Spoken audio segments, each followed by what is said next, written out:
সাথিয়ায় ভ্রাম্যমাণ আদালতের মাধ্যমে কীটনাশকের 2 দোকানে 60,000 টাকা জরিমানা। সাথিয়া পাবনা প্রতিনিধি আবু ইসাকের রিপোর্টে বিস্তারিত।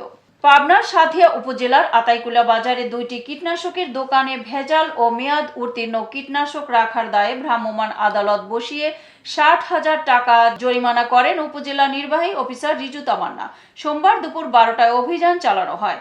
আমন রোপণ ভরা মৌসুমে অসাধু ব্যবসায়ীরা ভেজাল ও নকল কীটনাশক বাজারজাতকরণে সক্রিয় থাকায় সাথিয়া উপজেলা নির্বাহী অফিসার রিজু তামান্না ও উপজেলা কৃষি কর্মকর্তা সঞ্জীব গোস্বামী 1 সেপ্টেম্বর দুপুরে উপজেলার আতাইকুলা বাজারে ঝটিকা অভিযান চালান।